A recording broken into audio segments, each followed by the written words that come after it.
I spent more than 7,000 euros on subscription over the last 6 years, but I'm done being a digital peasant for the cloud overlords.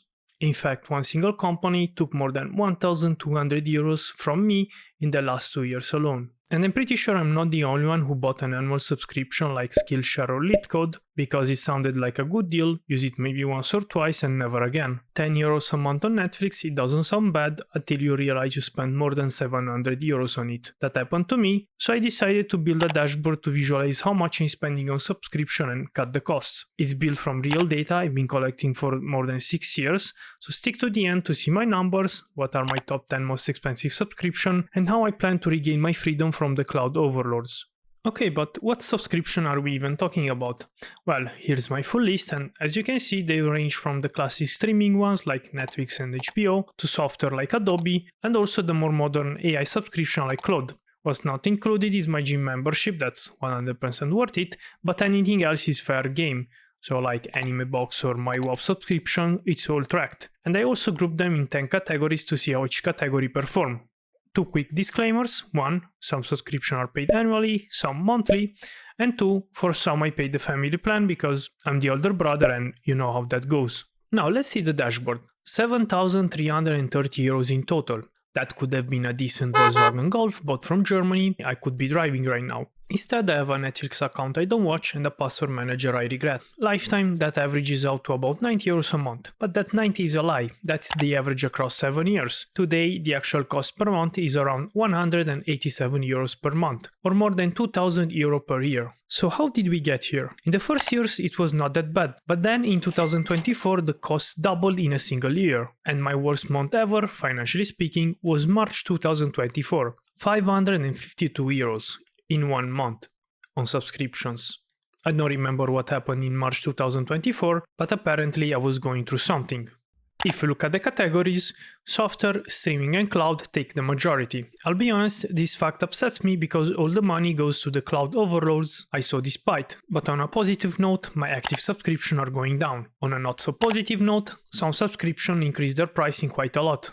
But nothing new here. Now that we have an overall view of the numbers, let's look at the top 10 most expensive subscriptions. I'll try to mention also if they're worth it or not, at least from my point of view. So let's start. Number 10, we have Amazon Prime. I can't even recall one good show from it, so totally not worth it. Number 9, YouTube.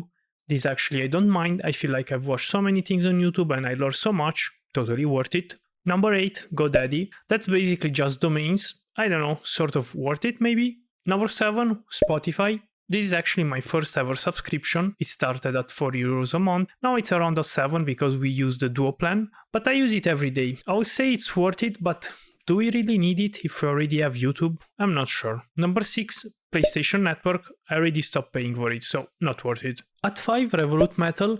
That's an interesting one. Right now, I actually have a lesser plan, but in this particular case, I would say it's worth it because I'm pretty sure I made more than 500 euros from their exchange rate alone. Then we have Apple at around 500 euros just for iCloud. That basically means I'm paying 10 euros a month to store photos, and honestly that's quite dumb, and I'm planning to phase it out and build my own solution, so totally not worth it. Number 3, Netflix. I can't even believe it reached this point. Personally, I don't recall the last good show I watched on Netflix, maybe Cyberpunk. It was worth it 4 years ago, but no longer now.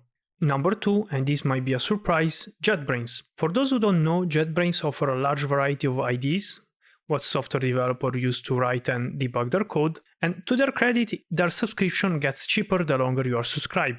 Still, I have mixed feelings. I like their IDs, but I think there are free alternatives we can use. And number 1, the worst company, the greediest one, you might have guessed it, Adobe.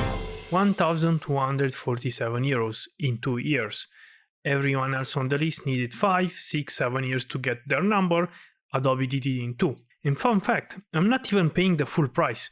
Normally it would be even more expensive, but I always threaten to cancel the subscription and they usually give you a discount. Despite all of that, I think it's worth it. It's really hard to replace older software.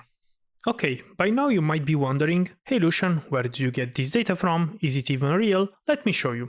I'm actually one of those people who tracks every single cent they spend every month, and I've been doing that for the past 7 years. I used to do it in Apple numbers, but recently I switched to Google Sheets. On top of that, I also have the full transaction list from the bank going back to 2019. So I assure you guys, the data is 100% real. I took both sources, cross-referenced them, and imported the data into a simple SQLite database. Lastly, I use a self-hosted Metabase instance to build a dashboard using the SQLite database as the data source. If you want to replicate what I did, let me know in the comments and I'll make you a guide. It's completely free and I find it very insightful to look at the data in a more visual way. Right, but back to the problem. I'm done being a cloud peasant, so let's take some steps in the right direction. Let's take inspiration from PewDiePie, who did his degoogling video. I might not have his resources, but I have his motivation. Here's the rule. We go through the list of active subscriptions, and for each one of them, we either cut it off, reduce the cost, or keep it as it is. And we're keeping a score. So let's start. Adobe, I'm going to keep them for now. I will try to explore alternatives in the future, but for now, at least for video editing and motion design, they are the best. JetBrains, given the whole AI mess and the fact that nowadays I'm spending more time making videos rather than coding, I think I will cut it off. Netflix, gone. Apple, this is a maybe. For sure I'm going to at least reduce the plan. Spotify, keep it as it is for now. GoDaddy, we're gonna reduce the cost by leaving some domains. YouTube, we're gonna keep it as it is, totally worth it. OpenAI and Claude. OpenAI is actually used by my girlfriend, Claude is used by me.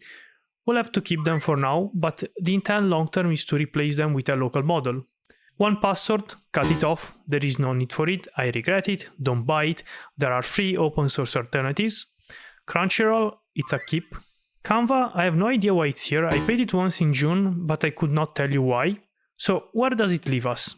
187 euros down to about 131. Is it life changing? No, but we need to start somewhere.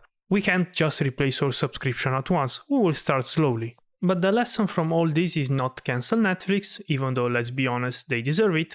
I think the takeaway from this video is that sometimes sitting down and reviewing years of spending data is quite insightful, and if you're not collecting that data, I do suggest starting doing so. We are often misled by the low entry point of a monthly subscription when in fact over the years it costs us much more. In the end, my long-term plan is to look more into self-hosting and building my own custom solutions. 1Password is the best example. Why would I pay someone to hold a text in the cloud when I can do it myself? I'm going to share in a couple of months how it went, so stick around to see how deep I jumped in the self-hosting rabbit hole.